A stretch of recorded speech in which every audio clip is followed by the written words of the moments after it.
Hey y'all, okay, I'm bringing you along. We are going fabric shopping. It's the hardest part about a quilt, honestly. I need 5 fabrics that all kind of go together. This is gonna be a very simple patchwork style quilt. So her colors are kind of pastels. I don't like to necessarily get what is popular with the nursery that she's doing now. I want something that's gonna be kind of timeless. So that's what I'm looking for.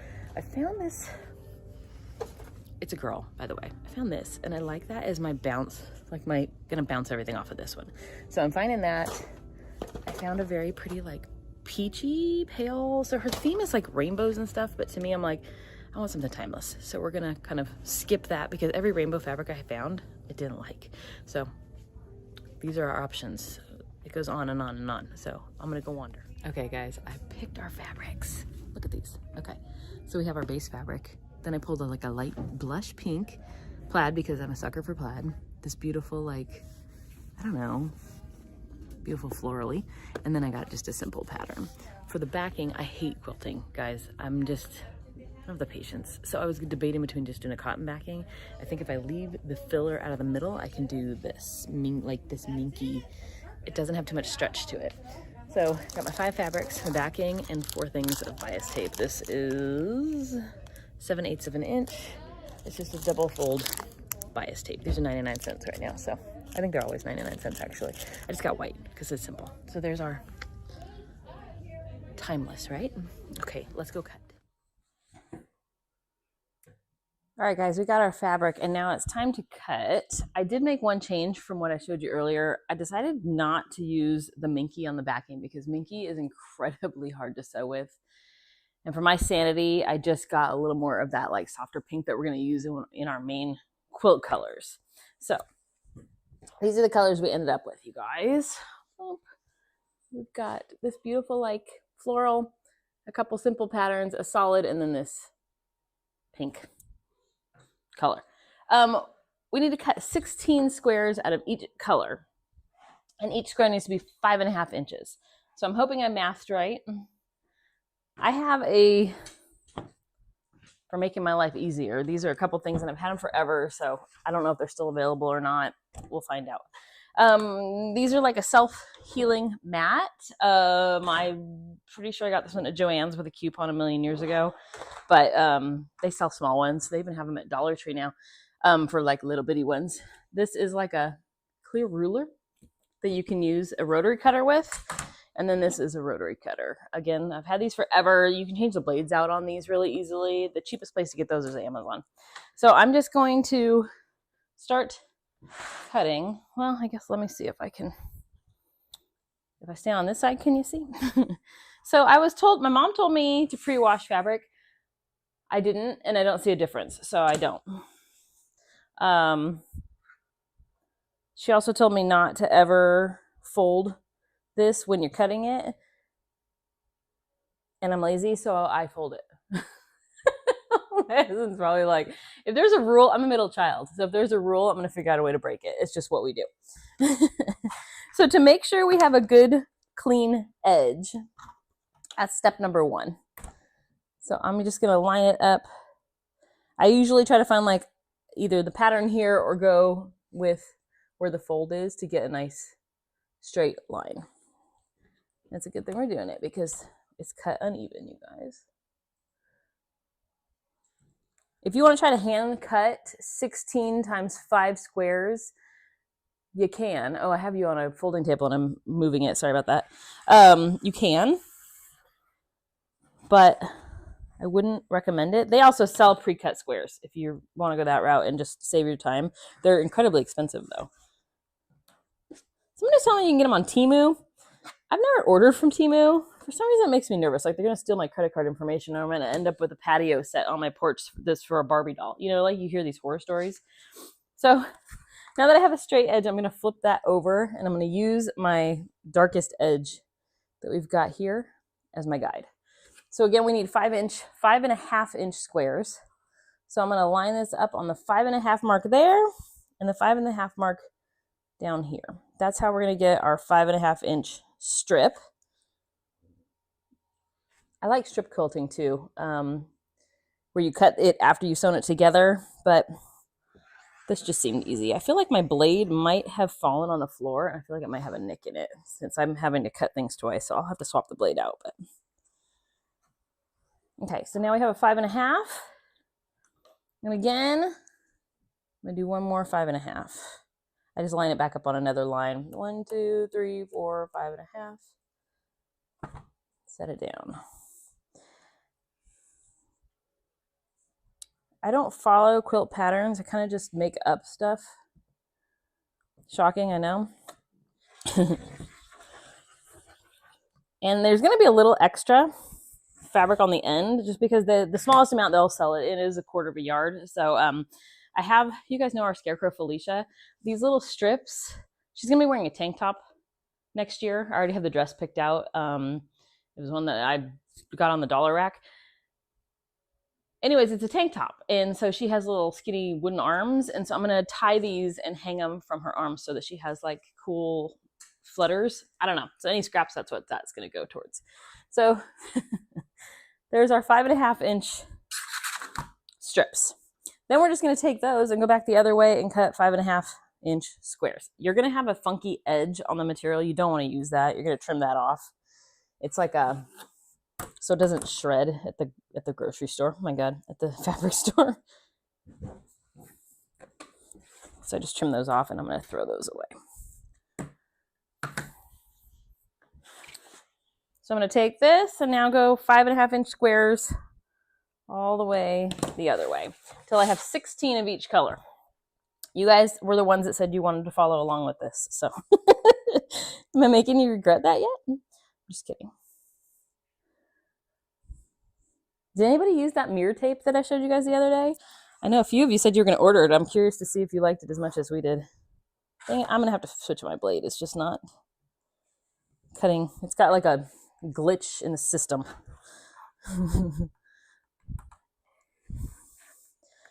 And I don't restart over at the line every single time. I just do 5.5 and keep cutting down the thing. But I have this set on a weird angle to film for you guys, and it's making it a little more difficult than I normally would make this on myself.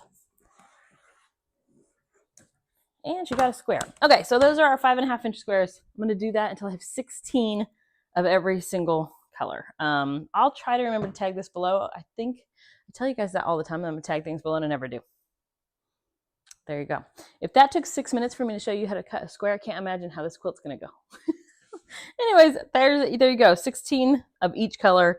If you do more than 5 colors, which you totally can, you would just, depending on how wide and tall you want your quilt, change your quantities. But ours is going to be, I think it's like a 36 by 42. I can't remember what the final thing is, but 16 of every square, because you'll see we have a pattern in this one. It's not just going to be a patchwork. So I'll show you. Okay, all my squares are cut, and I tried to write a pattern for you guys. We're going to have 8 across and 10 going down. So I thought, oh, I'll number them and I'll make you guys like this grid. What on earth?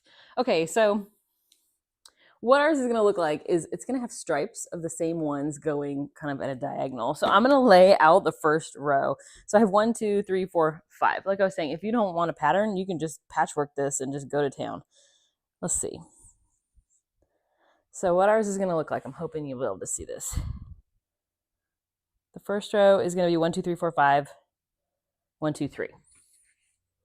I usually do this on the floor, and Shawn helps me, but for filming purposes. And Ruger loves to help, so we're doing it up here today. Okay, I'm just going to do a mini grid for now because otherwise I'm going to be hanging off my table. Just so you get the idea. Okay, so what I want is our patterns to kind of come down like this. So this one will go here next. And this one will go here next.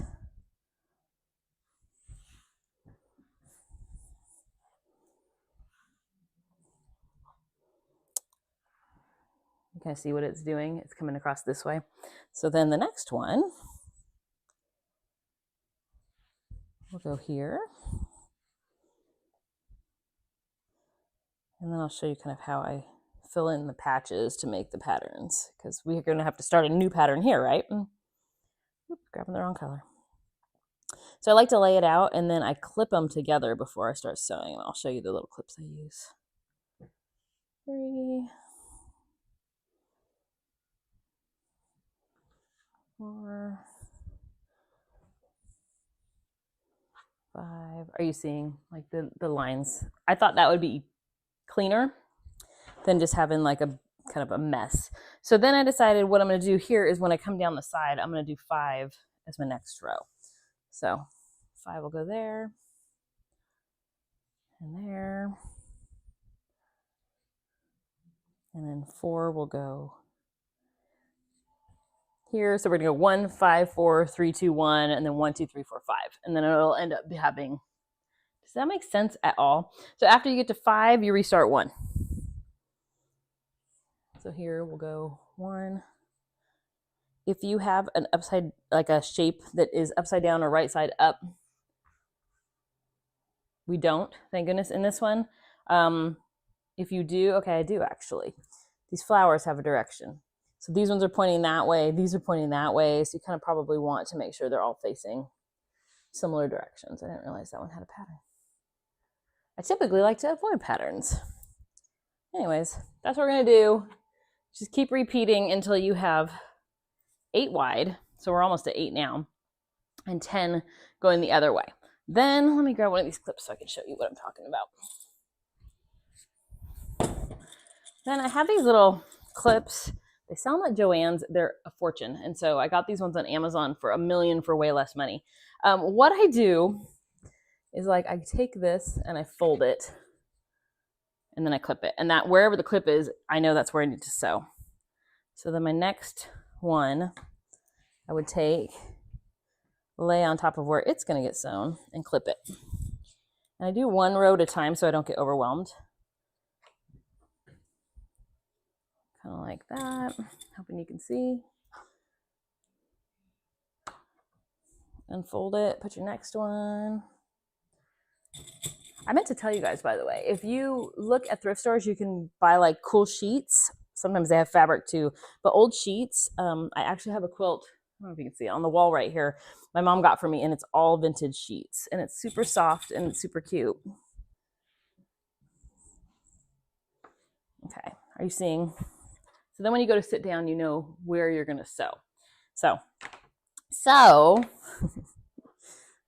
there you guys go. So you're going to do that with all your rows until you get your pattern laid out. I think I need one more here. 1, 2, 3, 4, 5, 6, 7, and we need our last guy here. Till you have 8. Then I would lay it back out just so you don't get confused. So then I'll do my next one, my next one, my next one, until I have all of them running this way to go sew. Keep going. Okay, I have clips on all of our pieces that we're gonna sew. And then I have laid them all out. And then what I do, because I easily lose track of things, is I put a post-it number and I clip on the end. So I know this is gonna be row 10, 9, 8, 7, 6, 5, 4, 3, 2, 1. Then I'm gonna take a picture of this before I start sewing it, so that if I move a piece and I can't remember who went where, I always know what the first fabric is in the last one, because every row is gonna be different. So that's just my little pointer. But you can definitely see our cute little rows. You get the overall feel of how our quilt's gonna look. And I'm loving it. I think that's tagged already. All right, off to start sewing.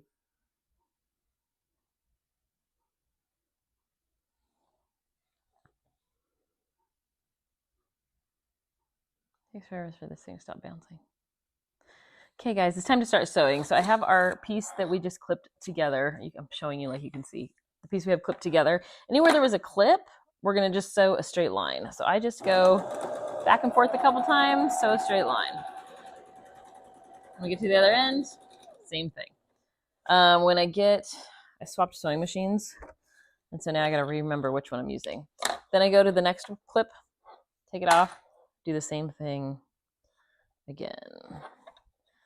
I have this weird habit of licking my fingers to help me line up fabric. So whatever quilts I make, I wash really well before I gift them. It's the easiest way to get your fingers to line the fabric up. So same thing, just 1/2 inch. Straight line, back and forth. Lift it. This is why I was saying some people do what they call strip quilting. So before you cut it into squares, you do long strips and then you cut it. So you don't have as much sewing essentially to do. But this was just easier for me to show you guys to do it this way versus the other. So same thing, you're just going to go each of our 10 rows, same thing, 1/2 inch, sew the stripe, sew the straight line, attach our 2 pieces.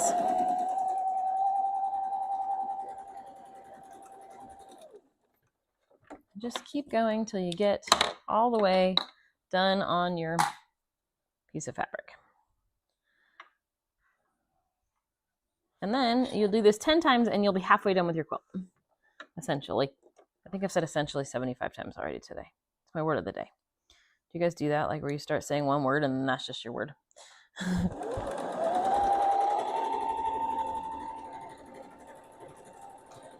Normally I do not sew on a folding table, but today I am, and so it does bounce when I sew. Sorry about that. So I have a couple more to go. I go all the way to the end, and then don't forget to leave your number on so that you remember which piece you're working on. I already did number 10. It's completed, and I have our Post-it note on it. So I'm just going to set that down, then work on number 9, 8, 7, 6 till we get to the end, and then I'll show you what we do next. Okay, we got these all sewn. All 10 strips are done. It took me about an hour-ish to do this part. I've done it a million times though, so you know. So I take my piece and put it face down on an ironing board and remove your little Post-it note because you don't want the ink from your Post-it note to transfer onto your fabric when you're getting it wet. I use a squirt bottle. We got it at Home Depot. It's a pump one, and you only have to hold down this lever to spray instead of doing this motion over and over and over. So just wet it down. And then, okay, so you're going to be ironing your 2 seams so that they're flat in one direction together.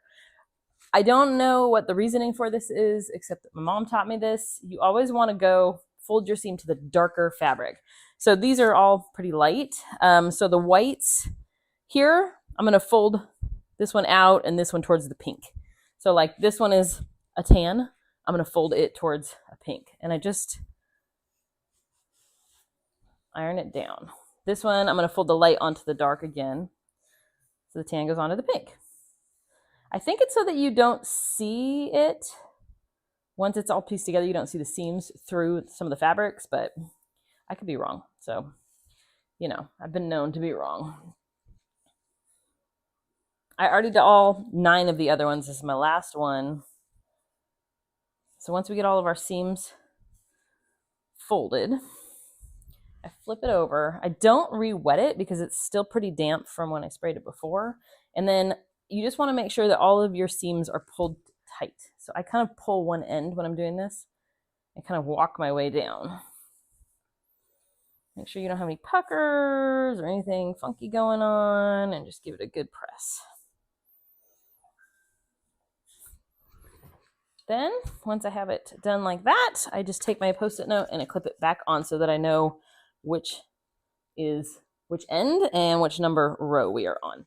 So what's the next step? Sewing it the other direction, okay? So let me grab 9. So I know that number 9, this is number 9, this is number 10. To get them to line up, I need the Post-it notes all on the same side. So all I'm gonna do is fold this way so that our 2 sides are together. And then if you're a pinner, you can pin kind of down the row. I'm not a pinner. I told you I like to break the rules. As you're sewing, you want to make sure that your seams end up close to one another so that when you unfold it and iron it yet again, your boxes don't look like wavy and wonky. So that is what we're going to do next. Is I'm going to take you back to the sewing machine and show you how we piece this together. I'll show you a couple strips, and then I'll show you kind of once it's completed. So it's not the longest thing in the world, but let me go show you this one. Okay, so I'm at my sewing machine, and we have our two pieces put together. I have lined them up, and we're just gonna sew at the 1/2 inch seam allowance all the way down. Sometimes you have to go in and tug this under one to get it to line up correctly, but just let it roll. Do my little back and forth, and when I get to where my first squares are gonna meet to make our little pattern, you can either pull one of the fabrics or the other to get it to kind of line up a little bit better. Like this one is not going to quite line up, so I'm going to pull my top fabric just a tiny bit to get it to line up with my bottom one as I go. Just hold it. Then once I'm through that square, I'll start looking at my next one. And again, I don't know if you can see. This isn't going to line up, so I'm going to pull my bottom fabric just a tiny bit, pinch it, and then I'll pull my top or bottom fabric here to get this to line up. So if one is overlapping the other, we're good. Does that make sense? I don't know how to pull you in tighter to see that. But when you line them up, you don't want, here, let me get this one and I'll show you. Like I'll show you with a pattern one. Like you don't want this fabric to be sticking out that far and this fabric to be here. So when you line it up, sometimes you have to pull this top one a little bit or pull this bottom one a little bit to get to line up correctly. So again, next square, just make sure we're kind of tugging to make sure that our two pieces are going to line up to make a square. And there's a million ways to do this, guys, but this is just what works for me.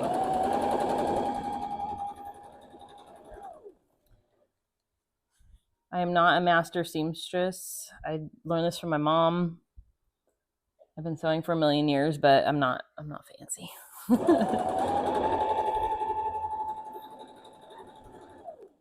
And again, line up your corners, give it a little tug, make sure you're lined up, and go. So a quilt top, which is like the pattern part, when you do a simple pattern like this, they line up really quickly. It's the quilting part that takes me forever because they're difficult sometimes, but this part's fun. You can actually take just the top of a quilt to a local quilt shop and they will fancy quilt it for you with cool patterns and stuff like that, but it's kind of expensive, so we haven't actually ever done that. Okay, we made it to the end. We're going to pull it out and clip it.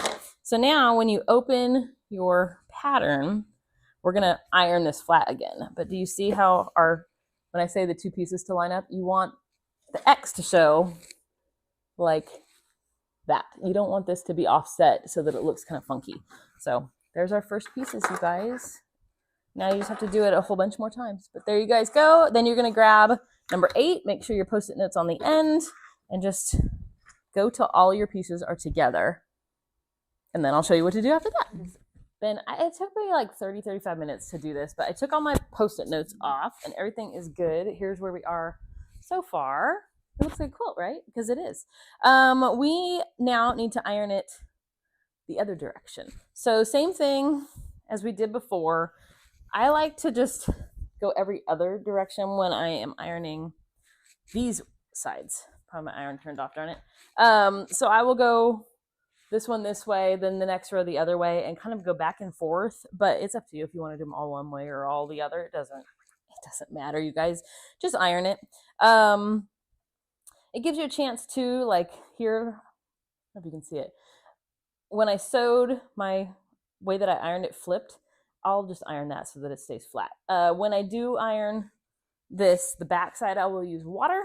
And then when I flip it over, I'm going to use starch so that when we go to put the quilt all together, when we do the sandwich to put it together with the batting and the backing, it's nice and crisp. And so we won't get a lot of lines. So I'm going to start ironing and go to town, y'all.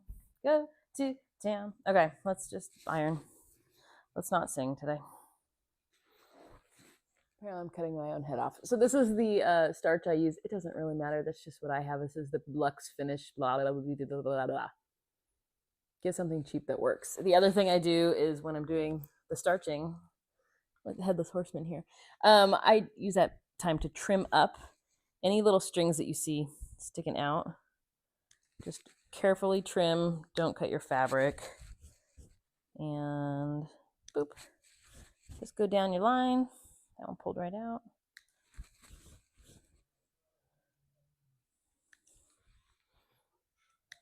Okay, so I try to do like 2 squares at a time.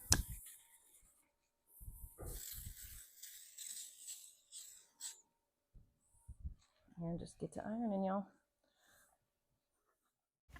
Y'all, I'm in the middle of my living room, and so I'm going to have to do a voiceover because my husband's office is right here. What I'm showing you is that I laid out our backing and our middle and cut it to be about 4 inches wider than our quilt. And then I laid our quilt on top of it. So you have your back, your middle, and your top. Get it as straight as you can with no wrinkles. And we're going to use some quilting safety pins. They're kind of a curved safety pin. And we're going to bind this all together with safety pins.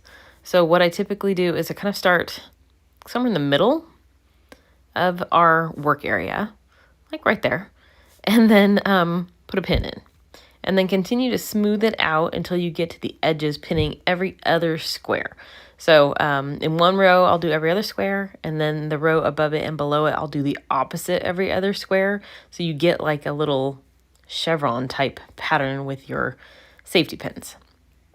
When I pin the edges, I like to go, instead of in the center of the square, I like to go a little bit farther out in the square so that it holds our edges a little bit better.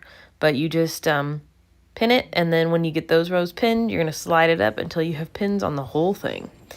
Then once it's totally pinned, I roll one side of it. This just makes it easier when we move it back to our machine to start quilting it. So just roll it into a log. Take it over your sewing machine, and we're going to quilt our first row. I will change the stitch length, turn the knob so that it's a little bit farther between stitches. I move it to like a 4. You just don't need it to be super tight here. And then without tugging or anything, if you have a walking foot, it's going to be so much easier. But my machine behind me, the Juki one that you can see in the background, the walking foot on it, well, the whole machine just decided the tension's doing funky stuff. But anyways, you're just going to sew in a line. And then when that line's done, you move over to your next line. You can sew every other. You can sew cute patterns. You can kind of go a little crazy here. This is your chance to have some fun. So I went simple and just did every other line. So I quilted all the way from the top to the bottom. And then once you get to the bottom, start over on the next line. And I just keep it rolled. It just helps me be able to move it along. So I keep it rolled, and then as I sew it, I'll roll it to the right as I unroll the left, if that makes any sense. So there you go. This is just quilting. Okay, so now we have our quilting done. And I'm going to leave the pins on the edge, but I took all the safety pins out of the center. And just keep removing all those pins. So now it's time to trim the edge. So I'm trimming the middle and the bottom fabric to match our quilted top. So I'm just using my rotary cutter and my ruler to line that up. And this is not the easiest angle to cut at, but we got the job done. Cut it on all 4 sides until you have just a clean edge. This is your chance to clean up any hanging fabric that you didn't quite get lined up when you were making the quilt and just get it back to square. So just trim till all 4 sides are done. Then I'm going to sew my binding tapes together so that when I go to sew them around the edge of the quilt, we're good. I'll insert a clip below because I learned this from somebody online. So I'll show you that clip on how to sew your binding clips together. Then it's time to sew your binding on. Again, I learned this online on YouTube, actually. I'll link that one below. But basically, you unfold it. You sew in the first ditch. And then once you have it sewn all the way around, you flip it over to the back and you sew it again. Essentially is kind of how it's done. I feel like I'm still learning this process. It's kind of messy still, but it's a work in progress, just like I am, right? So just sew till you can't sew anymore. The edges, I'm going to put a clip in on how you sew the edges because the corners, not the edges, the corners are hard. But I'll insert a clip on how I do it. And then once you have it sewn, you just flip the fabric to the other side and it creates a second corner for you. It's a pretty nifty little trick. I'm using my little binding clips to clip my corners. And then I'm going to lay my quilt out. I'm going to pull that, whatever that stuff's called, to the back. So that now we have the full side is enclosed from the front where it's already sewn. Make sure that it covers the sewing lines from your first sewing. And then you're going to just stitch in the ditch, which is basically where this little binding meets, until you get all the way around. And then that's the last step, you guys. Your quilt is done. What do you think, you guys? Didn't it turn out pretty? I love the simplicity and the colors and the like, it's pretty. Anyways, what I did was, I mean, obviously we had the squares that we cut and blah, blah, blah, blah, blah. My walking foot for my sewing machine, well, my one sewing machine needs for quilting just decided it's not going to work anymore today. So, or yesterday or today. So I couldn't use my walking foot, which meant it was really difficult to quilt because I could only use my regular foot. So I only quilted it one direction to avoid it getting too many puckers going the other way. If I had done both ways, it would have done some funky stuff in folds. But I did that. And then obviously our binding on the edge, I just did white. I showed you guys how to do the little cute corners.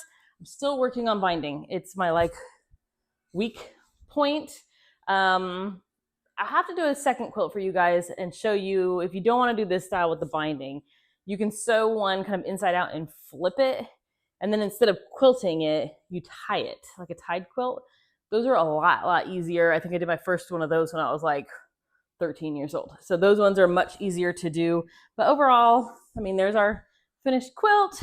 If I put it on the ground, it's here. So that's how big it is. And the back of it is just quilted the one direction to make my life easy. It's a little wrinkled looking right now, but I'll run it through the laundry before I gift it and give it a good iron and then send it on its way to little Miss Winnie.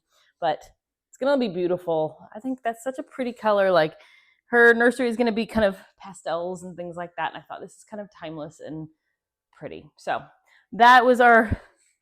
Oh, and by the way, sorry I had to do voiceovers. We just have a lot of activity in our house, and I was sewing the middle of the living room, which is right next to my husband's office, and it's work day. So he was, working, and I can't just keep recording all day. But anyways, I think in total, Remington and Rigger are fighting. I think in total it took me maybe 4 to 5 hours to complete this one. It is like a simpler pattern, simpler cut. I do not do fancy triangles and fancy blah, blah. I stick with squares, y'all. This is just kind of what I do. So there you guys go. I hope you enjoyed our crazy little tutorial. And if you guys, for any reason, make a quilt using this, I don't know how you will because it's going to be kind of interesting. But if you do, I would love to see them. Email them to me. littlehillhomesteadga@gmail.com is our email. So there you guys go. Have a great day. Thanks for watching.